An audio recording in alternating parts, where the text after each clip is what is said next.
Presenta Inco, FNC, CUTSA. Pronto. ¿Necesitas efectivo? Solicitalo en nuestras sucursales, por la web o por la app, o llamando al 17800. Pronto. ¿Tenés con qué? Seguro Americano. La medicina privada a otro nivel. Catunasí. Terminal Cuenca del Plata. Terminal especializada de contenedores Puerto de Montevideo. Salus. Orgullo de nuestra naturaleza. Casmu. Afiliate por el 1444 o en casmu.com.uy. Casmu. Estamos para cuidarte. Santander y su préstamo para pymes con garantía SIGA. SACEM, 70 años siendo protagonistas de las grandes obras de Uruguay. SWAT, consulta con especialistas sin demoras en Clínica del Estadio de SWAT. Plan inteligente de UTE. Hacé la prueba, entrá al simulador y pasate sin costo. UTE, la energía que nos une. Y Gobierno de Canelones, para el lanzamiento de su plan Hogar Sustentable.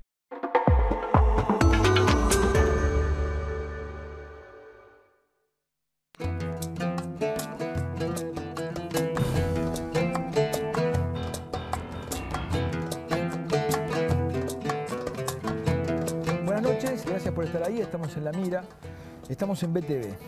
El 16 de diciembre a las 6 de la tarde se va a presentar el libro Relatos de muerte, homicidios de jóvenes montevideanos en ajustes de cuenta y conflictos entre grupos delictivos.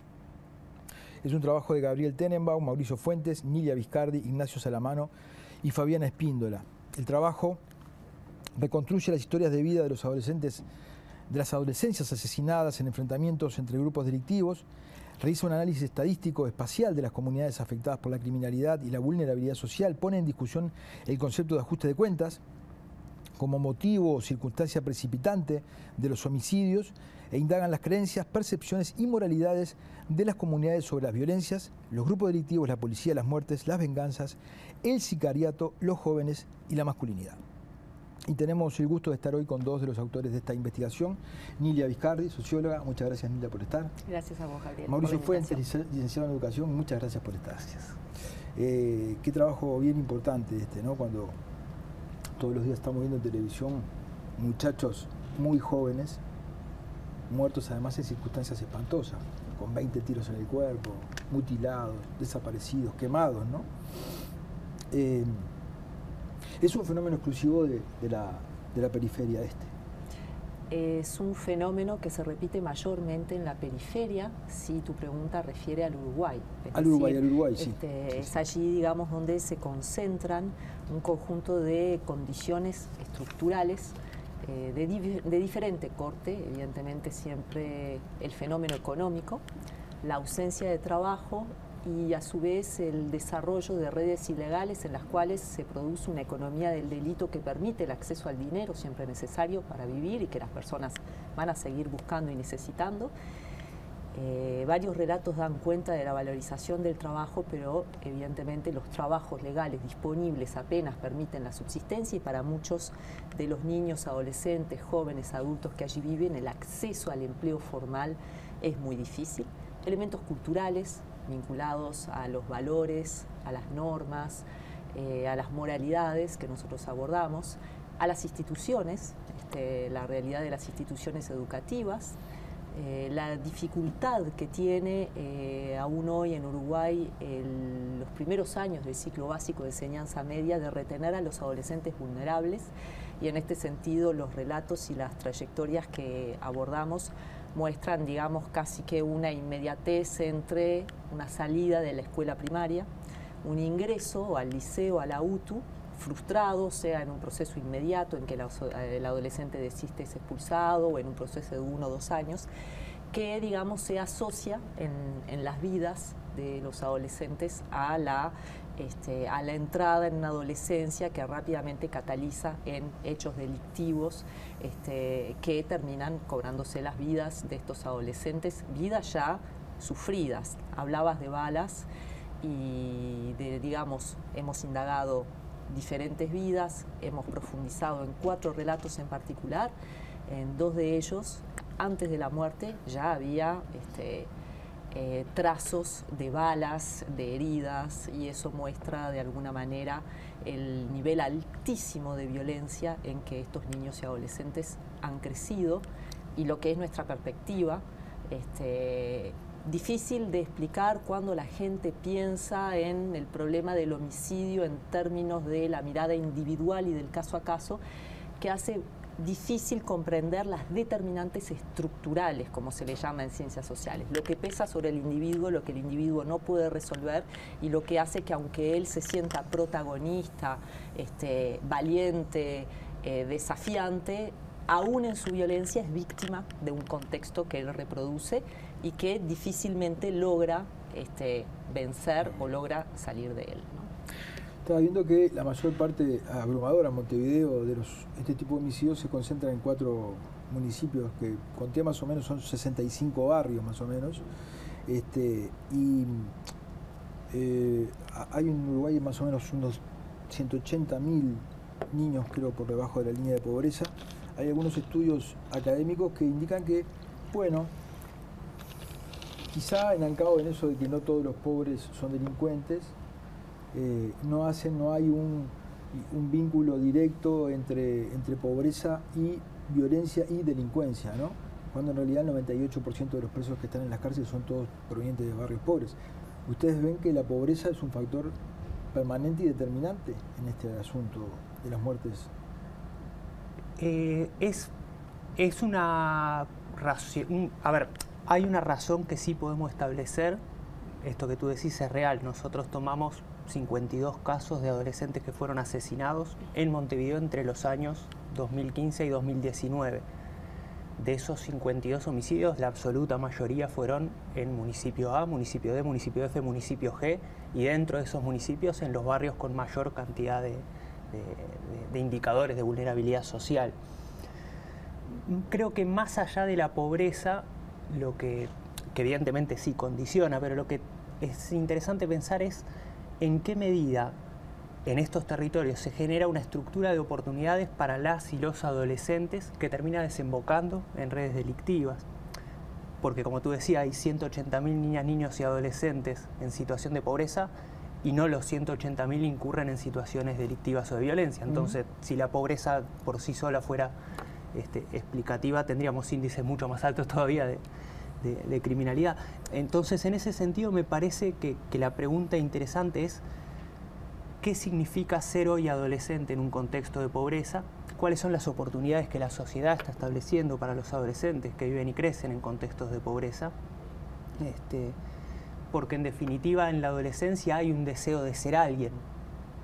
Y quizás en estos contextos el ser alguien no tiene una resolución quizás más normativizada como quizás puede ocurrir en otros contextos en que ser alguien se consigue a través del estudio, a través del acceso al mercado de consumo legal, de ropa, de championes, de teléfonos. Quizás ser alguien en estos territorios en ocasiones puede ir ligado o puede ir vinculado a hacerse ver, a ser el más malo, a un trazo de masculinidad que debe imponerse desde la agresividad, desde el reconocimiento, desde el respeto. Creo que esos factores también entran en juego y que si bien van asociados a la pobreza no son directamente como una consecuencia directa exclusiva del ser pobre, ¿no? De vivir en ese contexto. Sí, creo que en este sentido también debemos recordar que hay diferentes formas de pobreza en toda sociedad. Y aquí estamos hablando de un fenómeno latinoamericano y mundial que ocurre sobre todo en las periferias latinoamericanas por un conjunto de factores que acentúa algunos rasgos. Formas de pobreza, por ejemplo, sabemos que los sectores más pobres del Uruguay se dan justamente en el medio rural, en el medio agrario, donde surgen algunas formas de delito que es interesante.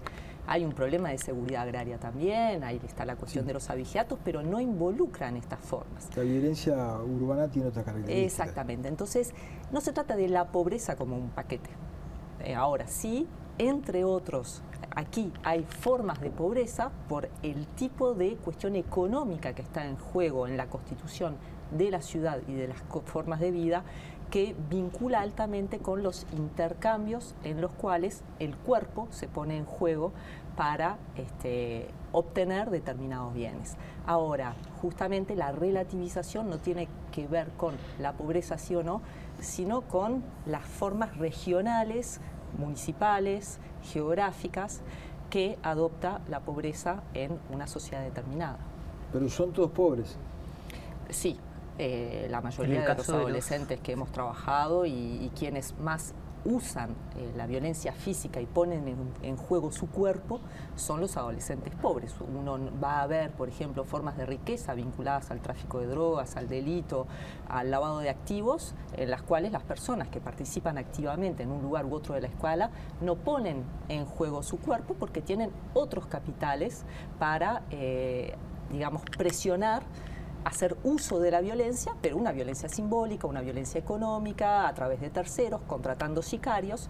Muchos de esos delitos justamente parten de la base de una cadena de explotación. La cuestión de la que se habla del sicariato, muy exagerada, a mi juicio, y muy poco profesional en Uruguay. La mayoría de estas muertes tienen que ver con otras cosas, pero, por ejemplo, tiene que ver con una cadena y un orden dentro del mundo del delito que condena a los adolescentes varones más pobres a usar el cuerpo, lo poco que tienen, para, de alguna manera, formar parte de estas dinámicas. ¿Pero una de cada 4 víctimas es mujer? Pero no estamos hablando de de la forma, lo que nosotros estudiamos son los adolescentes que murieron en contexto de ajuste de cuentas. El otro 25%, hablan de un 75% son varones, ¿no? Lo que pasa es que otras muertes cuyo escenario no tipificamos aquí, el grupo lo ha abordado, tienen que ver con la violencia doméstica, tienen que ver con... Sí, hay una asociación y una división sexual del trabajo fuertísima en estos contextos, ¿no? La mujer sigue fuertemente condenada, aunque quiera salir de ello, y lo ha logrado a través del tráfico de drogas, por eso cada vez tenemos más mujeres encarceladas, a la explotación sexual, que con todas sus pluralidades también existe y que es el destino natural de la mayoría de las adolescentes que crecen en estos contextos. Ustedes tienen ahí el relato de 4 historias, ¿no?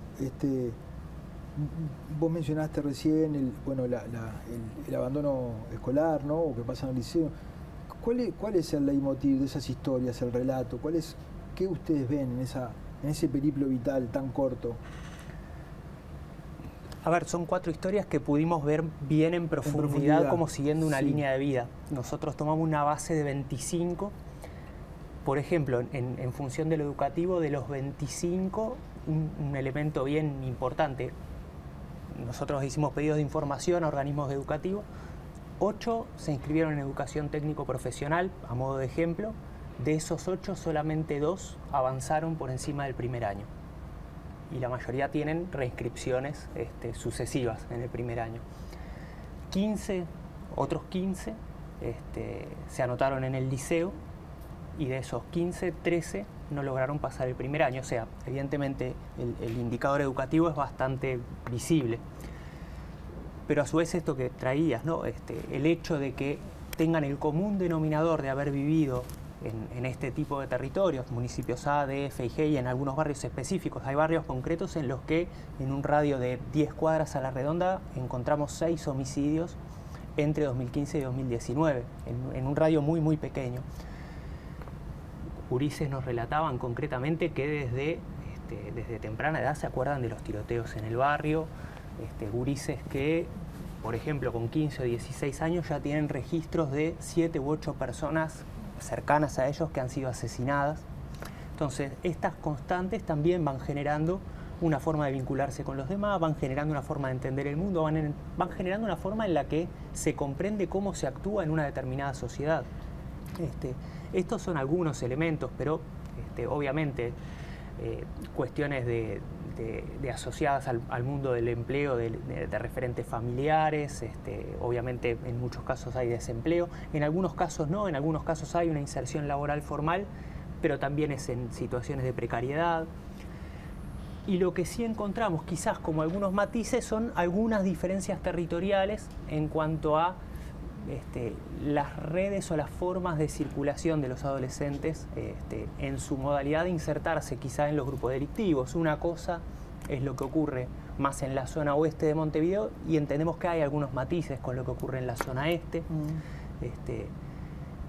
que quizás los inicios, llamémosle por decirlo de alguna manera, en las redes delictivas tienen matices, tienen formas diferenciadas, pero que evidentemente hay bastantes elementos en común en lo que tiene que ver con esto, en el paso de la infancia a la adolescencia como una bisagra. Eso te iba a preguntar, eso iba a ir, ¿no? Porque puede parecer obvio, digamos, pero bueno, para que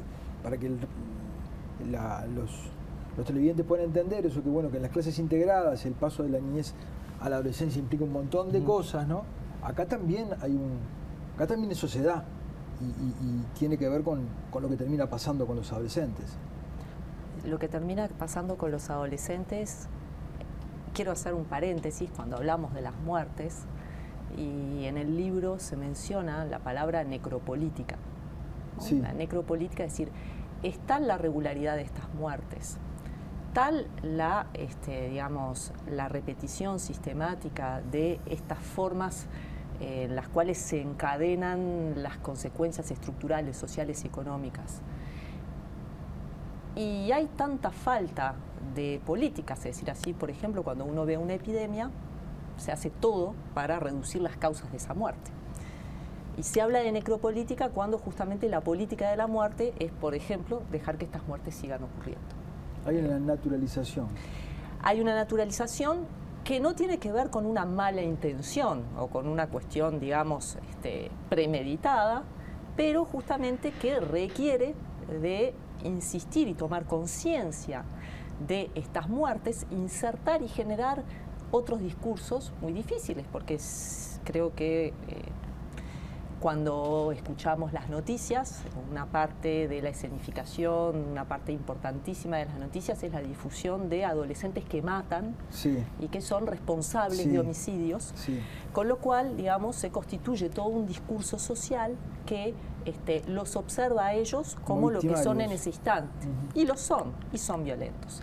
El problema es que justamente tenemos la necesidad, y este tipo de investigaciones intentan colaborar en la línea de comprender las determinantes que actúan en la repetición de esta serie de actos, ¿no?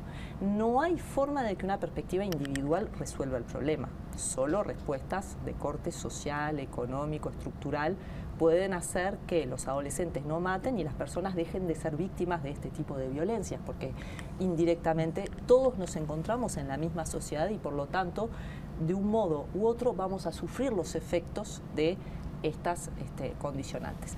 Pero, entre otras cosas, es importante tomar conciencia de la cuestión de la seguridad, no bajo el lema hay adolescentes que matan, sino bajo el lema hay una enorme cantidad de niños y adolescentes que mueren a causa de esta realidad, y es importante tener políticas sociales que reviertan esto. Una de ellas, la educativa. Hago un matiz en relación a esto que decía Nilia, no un matiz, sino un agregado que me parece que es bien interesante, que tiene que ver con el hecho de que la mayoría de estas muertes, o no la mayoría, pero prácticamente la mitad de estas muertes, no tienen una resolución judicial posterior, lo cual es todo un dato en el hecho de que ni siquiera llegan a ser víctimas en muchos casos, o sea, son adolescentes que han muerto asesinados y no llegan a ser ni siquiera considerados como víctimas. Te diría que bueno, ese porcentaje se da en nivel general de los homicidios. Desde que empieza a aparecer el ajuste de cuenta como fenómeno, es una categoría totalmente gris. El porcentaje de aclaración de homicidios cayó drásticamente desde un 80 y pico % en la década del 90 a un 50% hoy. Pero sobre el tema sicariato y narcotráfico y grupos vamos a hablar en el próximo bloque. Vamos a la tanda.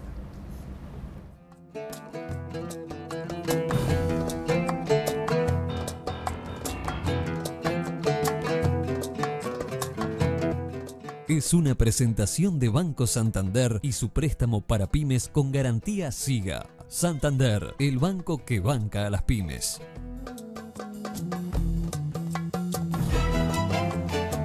Seguimos en La Mira con Nilia Viscardi y Mauricio Fuentes, que el 16 de diciembre a las 18 horas con otros profesionales presentan el libro Relato de muerte, homicidios de jóvenes montevideanos en ajuste de cuenta y conflictos entre grupos delictivos. Ajuste de cuenta, y me decían qué complejo fue para nosotros definir el ajuste de cuentas, que es un fenómeno bastante nuevo. Cuando se empezó a usar por parte de la administración pasada, se generó un debate político en torno a eso, que era una excusa para, en fin, ajuste de cuenta. En sí, está bueno partir de la aclaración que legalmente no existe una tipificación del ajuste de cuentas en el Código Penal. Es un homicidio. Sí es real que dentro de la clasificación que hace el Sistema de Gestión de Seguridad Pública del Ministerio del Interior, dentro de la lista de motivos o circunstancias precipitantes de un homicidio, empieza a aparecer esta categoría, ¿no?, de ajuste de cuentas, y que a su vez va variando año a año con qué otras categorías se le asocia. En algunos años es ajuste de cuentas como una categoría aislada o sola, en otros casos se asocia también a lo que es el tráfico de estupefacientes, en otros años se asocia a lo que es el conflicto entre grupos delictivos. En todo caso, es una categoría que empieza a estar instalada en los territorios. Nosotros, cuando íbamos a los barrios para hacer estas entrevistas en el marco de la investigación, hablábamos de ajuste de cuentas, preguntábamos qué entendía la gente en los territorios por ajuste de cuentas, y en realidad da cuenta la definición, digamos, de una cuenta que hay que saldar, de una cuenta pendiente que hay que saldar, que puede ser de tipo monetario, sí, que puede ser de tipo simbólico. Es una especie de justicia por mano propia en ese ámbito. Es una especie de justicia por mano propia que originalmente en algunos contextos se utiliza como a una relación de intercambio dentro del mundo criminal, ¿no? Hay una deuda que cobrar, una deuda emanada del tráfico de estupefacientes, yo la cobro con la vida, porque es el único activo que vos tenés, tu cuerpo, por lo tanto cobro mi deuda, cobrándomela con tu vida. Sin embargo, acá lo que notábamos es que se utiliza de una manera bastante más amplia y se engloba un conjunto de fenómenos que tienen que ver con cuestiones simbólicas, cuestiones de respeto, cuestiones que no necesariamente van asociados a la materialidad monetaria como un intercambio financiero. Sí, lo que ahí, digamos, también tenemos una impregnación social de discurso económico que genera categorías que permiten una comprensión de lo que ocurre. Por eso es que atrás de estos ajustes de cuentas, definidos desde un punto de vista económico, hay en realidad muertes que no necesariamente tienen que ver con un problema de intercambio económico. Cuestiones afectivas, traiciones, sí, cobranzas. Sí, sí, sí. Los niños que a veces pueden ser muertos como forma de extorsión a un adulto, entonces uno encuentra también muchas balas perdidas. Pero la preeminencia del discurso económico en nuestra sociedad para, digamos, dar sentido a un conjunto de acciones, usted no va a encontrar nada semejante en la escuela, por ejemplo, donde se habla de bullying. ¿Ustedes encontraron niños asesinados como parte de...? Hay varios relatos que dan cuenta de venganzas ejercidas sobre niños o sobre familiares. Evidentemente, sí, la sobre amenaza, familiares sí, pero sobre niños no es muy en los común, relatos, ¿no?, que nosotros encontramos, en los relatos, no, pero sí tenemos relatos de explicaciones de cuestiones cercanas. No hablo de niños, pero sí de adolescentes. Me dan algo, un pasta base, algo que tiene un valor en algún mercado, y a cambio de eso yo voy y mato. ¿No es un sicario eso? No es lo que dicen los adolescentes. Los adolescentes dicen, me metieron y yo accedí. Esa es ya una enormísima diferencia. Me encontré con una mochila y me dijeron, lleva esto. Es el pistolero, digamos. Es el pistolero. Es el pistolero. Después, sicariato. Ahí... bueno, la perspectiva del libro es una perspectiva de ciencias sociales, ¿no? Yo recuerdo los primeros debates que escuché sobre la cuestión del sicariato en Brasil. Se hablaba de sicariato y creo que los que trabajan el tema tienen un debate. ¿Qué es el sicariato? Bueno, para los primeros estudios era un profesional que cobraba miles y miles de dólares. Él evaluaba si valía la pena o no llevar adelante esa muerte y realmente pagar a un sicario era una cuestión. Los relatos que nosotros encontramos en Uruguay hacen dudar esta expansión del sicariato en América Latina. Tenemos en Colombia, y esperemos que esa no sea una imagen que llegue a Uruguay, ¿no? Las filas de adolescentes esperando porque les van a distribuir en un mercado informe donde la violencia ya está totalmente mezclada, adolescentes que no tienen ninguna expertise, que no, digamos, que se exponen en ellos mismos en casos confusos en los cuales muchas veces por 4.000, 5.000 pesos inician una acción y después la dejan. Realmente, por ahora, y nosotros no ahondamos en esa definición en el libro, pero digamos, se usa la palabra sicariato, circula, algunos adolescentes la utilizan para nominar lo que ocurre. No, en los relatos que tenemos, la mayoría de las muertes se producen por conflictos que se dan en acciones vinculadas a rapiñas muy violentas en las que hay muertes y cobranzas. En los relatos de adolescentes que nosotros encontramos no hay nada, digamos, que dé cuenta de un adolescente al que le prometieron muchos miles de dólares. De cualquier manera, perdón que te interrumpa, pero el sicariato no está definido en función del dinero que reciben, sino de la modalidad. matás a cambio de dinero. Eso está claro. La cuestión es que si no hay un uso excesivo de la categoría para un conjunto de acciones, porque no hay tipos puros en estos casos. Lo que pasa es que quizás estamos poniendo mucha sociología al asunto, porque sería como decir que si yo te robo 1.000 pesos no es un hurto, salvo que te robe 10.000, ¿no? Puede ser, pero... Yo creo en eso que hay como dos grandes cuestiones que entran en juego. Una tiene que ver con cuál es la imagen que nos construimos cuando hablamos de un sicario. En la mayoría de estos casos son adolescentes, gurises, que lo que nosotros veíamos es que están muy distantes de la profesionalización del crimen. Yo creo que ese es el matiz que quizás fuimos encontrando. Cuando uno se representa al sicario se imagina como alguien, un asesino a sangre fría Pero no, pero si vos ves las historias de Colombia no son tan así. No. En Colombia hay centros enteros que están para rehabilitar solamente a pibes que se metieron en el sicariato. Y eran pibes que, bueno, en la época de Escobar los agarraban de la calle, le decían, anda a tomar 200 pesos, matar al policía, ¿no? Y ahí se empezó a generar un poco ese fenómeno. Yo creo que esa realidad, al menos nosotros hoy por hoy en Uruguay, no la hemos percibido, salvo en algún caso muy puntual y aislado. Ese es el... Quiero entrar a otro tema que hace que se nos vaya el tiempo. Sí. El narcotráfico vino para cambiar el escenario de esta olla a presión, de este caldo de cultivo, digamos. El narcotráfico llegó y prendió ahí. Sí, o sea, dentro de las redes ilegales que hace años que se vienen constituyendo, instalando formas ilegales de conseguir dinero, lavado de activos, explotación sexual, explotación de mujeres, robo, delitos, blanqueamiento de todo tipo de cuestiones, obviamente el tráfico de drogas ocupa un lugar creciente y cada vez más importante con sus dinámicas que pasan obviamente por el uso de la violencia, los contratos y las cadenas en las cuales de alguna manera hay que hacer un punto que es económico también. Pues yo sé que hacer ejercicios contrafactuales es difícil, pero si elimináramos el narcotráfico de ahí, ¿ese fenómeno de violencia se expresaría de otra manera?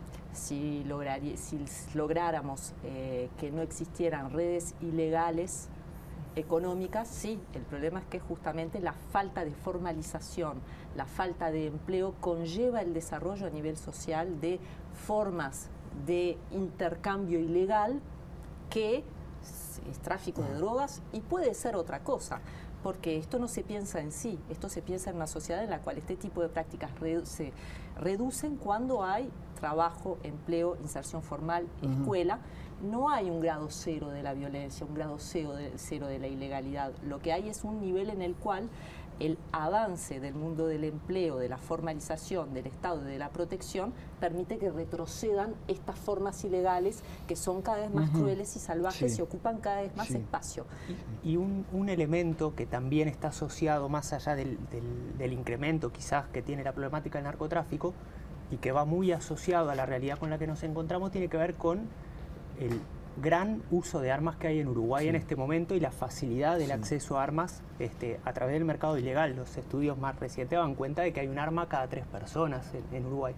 Eso lleva a que la facilidad de acceso a armas de fuego que tienen adolescentes en los barrios sea muy alta, que las armas son algo que está al alcance de la mano, que no es caro acceder a ellas y que evidentemente le añade un grado de complejidad a la situación que es importante tener en cuenta, porque también en la medida en que hay elementos que puedan contribuir a la inserción laboral, que puedan incluir la inserción educativa, también es interesante pensar que haya elementos que tiendan a la reducción del uso de armas y a disminuir la cantidad de armas circulantes en la sociedad. ¿Hay una ausencia de Estado ahí o hay un Estado que entra como no debería? Hay una ausencia de Estado y a su vez cuando entra en sus formas más frágiles o en las formas, digamos, más... El Estado son muchas cosas. El Estado es la maestra, el profesor, es la salud. Digamos, hay una tendencia a que se retiren los actores del Estado que protegen, que cuidan, que dan salud. Muchas veces incluso ellos se ven agredidos y retroceden. y aumenta, o el vínculo que mayormente tienen estas personas con el Estado es a través de la policía, y falta de acceso a la justicia, ¿no? El problema de la resolución y de la protección está presente. Entonces, esta es la parte de la población que vive la mano dura del Estado y que tiene cada vez más dificultades en insertarse, en ser protegida, y esto de alguna manera aumenta la defensa por mano propia.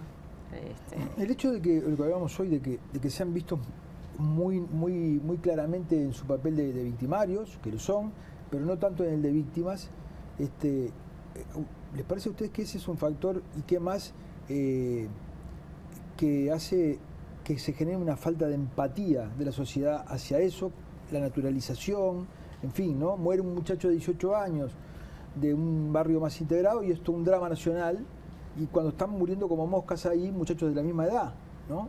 Esa falta de empatía, ¿a qué la atribuyen ustedes? Bueno, iremos coordinando la respuesta. Se construyó una explicación social hace muchos años que olvida las fuentes de la desigualdad y de la violencia y se centra en las características morales y personales de los que ejercen violencia, y eso determina una falta de empatía porque no hay forma de comprender desde la perspectiva individual. Efectivamente no tenemos la forma que hemos históricamente adquirido de mirar este problema social, hace muy difícil tener simpatía por el problema, así que hay necesidad de revertir un discurso social para comprender las causas del fenómeno. Y no estoy diciendo con esto, cada vez que escucho, defienden a las homicidas, andan los delincuentes sueltos, se preocupan por los derechos de los delincuentes. Es muy difícil entenderlo. Naturalmente es difícil entenderlo porque el relato, las formas de relato son tan fragmentadas que parece que la historia de ese muchacho comienza cuando dispara el primer tiro. Exacto. Entonces, como cada vez estamos más lejos a nivel social de la comprensión de las causas y de lo imposible que es o de por qué un adolescente termina reproduciendo la violencia que vive, la gente no se horroriza porque hay niños y adolescentes que tienen armas en sus manos. Claro. Se horrorizan porque matan. Exacto. Hay un Zizek, un filósofo esloveno, decía que una de las tapas menos vendidas de la historia de la revista Time había tenido que ver con la hambruna en Sudán del Sur. Y él a partir de esto traía el hecho de que hay ciertas cuestiones que más allá de lo trágicas que sean no logran generar la empatía del público en general. Tiene que ver básicamente con que el grado de fragmentación, de segregación que tenemos hoy en nuestras sociedades hace que directamente hay ciertos adolescentes a los que no los vemos, nunca nos cruzamos con ellos, nunca cruzamos una palabra con ellos, para poder empatizar al punto de decir son adolescentes como puede ser mi hijo, mi hija, mi hermano, mi primo, el vecino de la esquina, y que en definitiva que una bala corte con la vida de un adolescente de 15 años es realmente un hecho que es terrible, como lo es cualquier homicidio, sin lugar a dudas, ¿no? A modo de reflexión personal, digo, tenemos que tener el coraje, me parece, quienes construimos este relato, quienes participamos en la construcción del relato, de que nos puedan decir pro chorros, pero contar la historia entera, ¿no? Yo siempre pongo el ejemplo de un niño violado, que es una víctima, pobrecito, y luego ese niño evoluciona, nunca es tratado y un día viola. Y su papel en la historia fue el de el violador, el maldito violador, pero nunca contamos la historia de que él había sido violado cuando era niño y que nunca fue tratado. Esto, que está esquematizado en ese caso, me parece que sin justificar la violación, sin justificar las muertes, contextualizar que estos muchachos de dónde vienen y pensar que si uno en una sociedad integrada tiene con un adolescente un problema enorme, lo que son los adolescentes en esos lugares. Claro, lo que pasa es que los adolescentes en esos lugares viven con adultos muy fragilizados. Claro. Y, a su vez, los adultos que logran fortaleza, que tienen poder, que pueden proteger en estos contextos, en la mayoría de los casos, lo han hecho a través de trayectorias de violencia. No prácticamente. ¿Por qué? Y este es el retroceso del trabajo, este es el retroceso del barrio obrero. El problema del acceso a la vivienda en todos los relatos es dramático, absolutamente. Sí. Usted no tiene casa, usted no tiene trabajo, tiene un trabajo absolutamente precario. Sostienen las madres madres solas.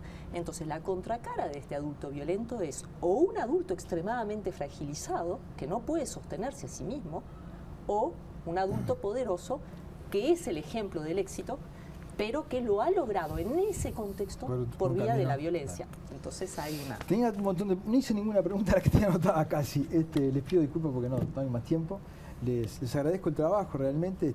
Repito, el 16 de diciembre a las 18 horas se presenta este libro. ¿Dónde se presenta?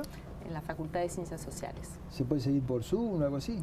En YouTube, sí, en el canal de YouTube de Facultades Sociales. Bueno, muchísimas gracias por haber estado. A vos. Gracias, Gabriel. y aprovechamos a mandar un saludo a los compañeros y compañeras del equipo que no pudieron Sí, acercarse. Gabriel Ignacio Tenenbaum, Salamano. Mauricio Fuentes, Nilia Viscardi, Ignacio Salamano y Fabián Espierda. Gracias. Vamos a la tarde, ya venimos.